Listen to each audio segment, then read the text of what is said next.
Hello guys, welcome to my channel Psycho Tuber. तो आज हम बात करने वाले हैं डेवलपमेंट के नेक्स्ट टॉपिक के बारे में, that is growth and development के डिफरेंस के बारे में। तो अगर आपने हमारा लास्ट लेक्चर नहीं देखा जिसमें हमने डेवलपमेंट के बारे में और उसके गोल्स के बारे में बात की थी, तो वो मैं आई बटन पर लिंक कर दूंगी। ओके, तो वहाँ पर आप जाकर देख सकते हैं, यहाँ पर लिंक आपको शो होगा। इसके साथ ही डिस्क्रिप्शन बॉक्स में भी आपको मैं लिंक इसका दूंगी, वहाँ जाकर आप लिंक पर क्लिक कर कर भी डेवलपमेंट और उसके गोल्स के बारे में पढ़ सकते हैं। तो आज की वीडियो स्टार्ट करने से पहले प्लीज़ चैनल को सब्सक्राइब कर दीजिए और बेल आइकन पर भी क्लिक कर दीजिए, जिससे आपको नोटिफिकेशन मिलती रहे जब भी कोई न्यू वीडियो अपलोड होगी। तो चलिए आज का लेसन स्टार्ट करते हैं। तो गाइस, आज हम बात करने वाले हैं ग्रोथ एंड डेवलपमेंट के बारे में। तो सबसे पहले हम देखते हैं कि ग्रोथ क्या होती है। Growth refers to the development of children from birth to adolescence. तो किसी भी बच्चे की हम अगर डेवलपमेंट की बात करते हैं, specially from the period of birth to adolescence, तो उसे हम ग्रोथ बोल सकते हैं। ओके, तो हमने डेवलपमेंट में क्या पढ़ा था कि हम हर फेज़ में देखते हैं उसकी साइकोलॉजिकल, फिजिकल, कॉग्निटिव डेवलपमेंट कैसी हो रही है, उसे हम डेवलपमेंट का पार्ट बोलेंगे।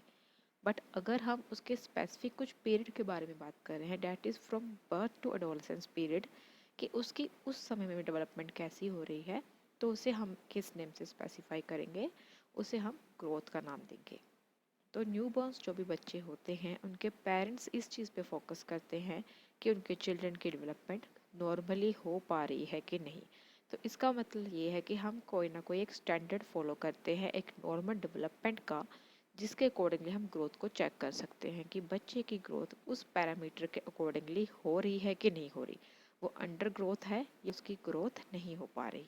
ओके, तो हम उसके अकॉर्डिंगली उसको स्पेसिफिक ट्रीटमेंट प्रोवाइड कर सकते हैं, जिसे हम ग्रोथ में चेक करेंगे। तो इसे चेक करने के लिए हम एक पर्टिकुलर ग्रोथ कर्व यूज़ करते हैं, उसके अकॉर्डिंगली हम किसी भी बच्चे की डेवलपमेंट को चेक कर सकते हैं कि उनकी ग्रोथ उस कर्व के अकॉर्डिंगली हो रही है कि नहीं हो रही। जैसे हमारे पास कुछ normal standardize weight, height, different circumstances होते हैं, डिफरेंट पैरामीटर्स होते हैं, जिनके साथ हम उनके स्कोर्स को कंपेयर कर कर देख सकते हैं कि उनकी एवरेज ग्रोथ हो पा रही है कि नहीं हो पा रही। ओके, तो इसमें हम क्या करते हैं, एज को हम यहाँ पर कर्व में ऐड करते हैं और उनके वेट या हाइट या जो भी हम सर्कमस्टांसेस उनके देखना चाहते हैं, उसको हम यहाँ पर चेक करेंगे और उनकी ग्रोथ कर्व के अकॉर्डिंगली चेक करेंगे एवरेज नंबर के साथ कंपेयर कर कर। इसके साथ कंपेयर कर कर हम उनके ग्रोथ पैटर्न्स को भी चेक कर सकते हैं। ओके, उनकी इसके साथ ही हम ये भी चेक कर सकते हैं कि जो डिफरेंट फैक्टर्स होते हैं जो हमारी पर्सनैलिटी को और हमारे पर्सनैलिटी के डेवलपमेंट को भी इफ़ेक्ट करते हैं, वो फैक्टर्स हम इस ग्रोथ कर्व के थ्रू जज कर सकते हैं। ओके, तो इसलिए हमें ग्रोथ कर्व ज़रूरी होती है ताकि हम अपने स्कोर्स को एवरेज स्कोर्स के साथ कंपेयर करके देख सकें कि बच्चे की डेवलपमेंट नॉर्मल हो रही है कि नहीं हो पा रही। तो हम यहाँ पर देख सकते हैं कि जो सबसे ज़्यादा फैक्टर जो इन्फ्लुएंस करता है बच्चे की ग्रोथ पर और डेवलपमेंट पर, वो है सोसाइटी। सोसाइटी के साथ जो बच्चे के एक्सपीरियंस हो पा रहे हैं, वो उनकी ग्रोथ एंड डेवलपमेंट को ज़रूर ही इफ़ेक्ट करते हैं। यहाँ पर हम फर्स्ट पिक्चर में देख सकते हैं कि यहाँ पर डिफरेंस है सोसाइटी का और कल्चर का। यहाँ पर बच्चे जो हैं डिफरेंट वे से ग्रोथ कर पाएंगे और as compare to this children. Okay, तो यहाँ पर कल्चर का डिफरेंस है, इसके साथ ही उनके इकोनॉमिकल कंडीशंस का भी डिफरेंस है, तो इसके कारण उनके बच्चों की ग्रोथ में डिफरेंस हम देख पाएंगे। That is the environmental and societal factor. इस पिक्चर में हम देख सकते हैं कि बच्चों की जो हम डेवलपमेंट की बात करते हैं, जो वो सोशल इंटरेक्शंस के थ्रू सीखते हैं, उस पर भी इन सब फैक्टर्स का असर पड़ता है। जैसे कि हम यहाँ पे देख पा रहे हैं कि बच्चे किस इन्वायरमेंट में अपने आप को सर्वाइव कर पा रहे हैं और यहाँ पर उनको बेटर इन्वायरमेंट प्रोवाइड हो रहा है, जिसमें उनकी ग्रोथ भी बेटर होने के चांसेस होते हैं। तो जैसे कि हम जानते हैं कि जो हमारे बच्चों की लर्निंग डेवलपमेंट्स होती हैं, ज़्यादातर हमारी सोसाइटी, हमारी सराउंडिंग्स और हमारे एक्सपीरियंसेस पे डिपेंड करती हैं।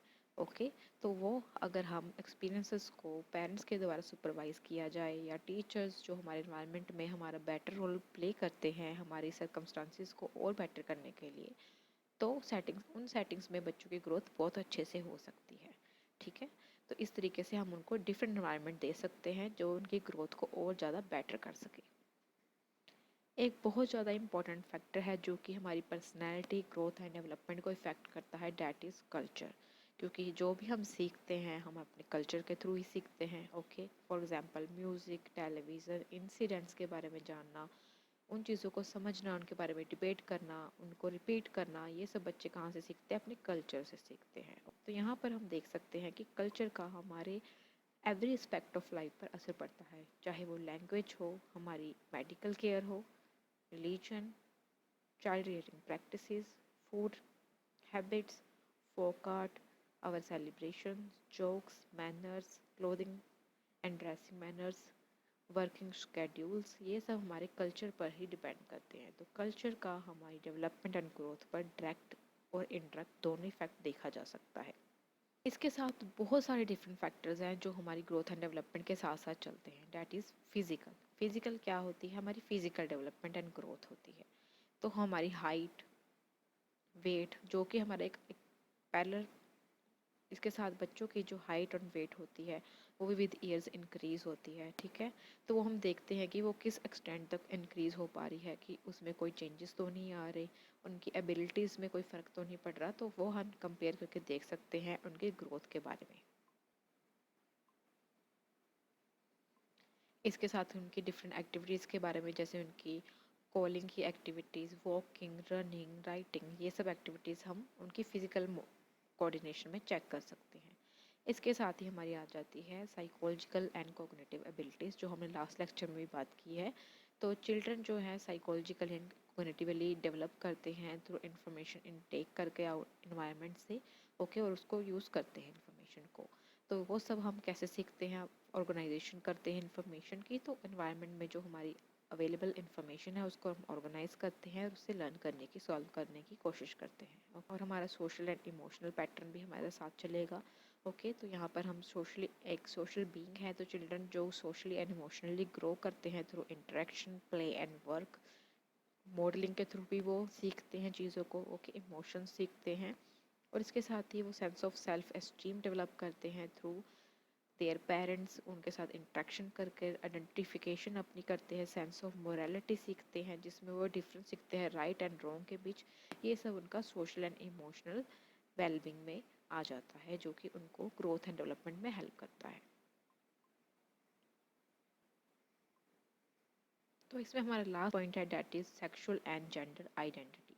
तो इसमें हम देखते हैं कि बच्चे जो हैं सेक्सुअली भी डेवलप होते हैं, उनको जेंडर आइडेंटिटी का अपना पता चलता है, वो बॉयज़ एंड गर्ल्स में डिफरेंस करना सीखते हैं। ओके, उनको अपनी बॉडी के बारे में नॉलेज मिलती है, वो एक तरीके से बता पाते हैं he is a girl, he is a boy, due to their physical appearance, वो देख के बता सकते हैं। ओके, इसके बाद एडोलेसेंस पीरियड में जैसे वो ग्रो होते हैं, उनको पुबर्टी आती है, उनकी बॉडी में चेंजेस आते हैं।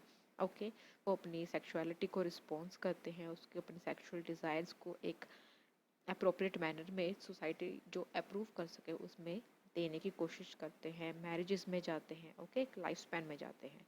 तो इस तरीके से ये सब क्या है, उनकी एक पर्सनैलिटी को डेवलप करने में ज़रूरी है। मे भी हो सकता है कुछ बच्चों की ये पैटर्न जो है जिसमें वो जेंडर आइडेंटिटी के बारे में सीखते हैं अच्छे से ना हो पाए, तो उनको हमेशा ही लैक ऑफ सेक्सुअलिटी देखने में मिल सकती है, जो उनके फ्यूचर में उनको मस्कुलिन या फेमिनिन थॉट्स जो हैं उनके थ्रू आउट लाइफ स्पैन जो चलते हैं उनमें वो क्लैरिटी नहीं पा पाते, जिसके कारण उनको प्रॉब्लम्स आती हैं सोसाइटी से इंट्रैक्शन करने में। ओके, तो ये सब हम ग्रोथ एंड डेवलपमेंट में सीखते हैं।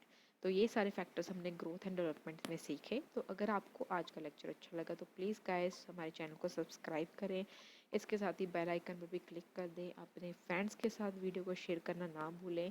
ये बहुत ही छोटे छोटे लेक्चर्स हैं बट इम्पॉर्टेंट हैं, क्योंकि ये हमें हर बुक में नहीं मिलते। ओके, तो अगर आपको आज का लेक्चर अच्छा लगा तो प्लीज़ कमेंट में लिख कर बताएं आपको क्या चीज़ इस लेक्चर में अच्छी लगी, और जो भी आप नेक्स्ट टॉपिक सीखना चाहते हैं, पढ़ना चाहते हैं, उसके बारे में कमेंट में ज़रूर लिखें। वो वीडियोस मैं ज़रूर बनाऊंगी। ओके, तो मिलते हैं आपको नेक्स्ट वीडियो में। हमें फेसबुक और इंस्टाग्राम पे भी फॉलो कर सकते हैं, उसका लिंक मैं डिस्क्रिप्शन बॉक्स में दूंगी, वहाँ जाकर आप क्लिक करें और मुझे इंस्टाग्राम पे भी फॉलो करें। Okay guys, see you in my next video, bye bye, take care.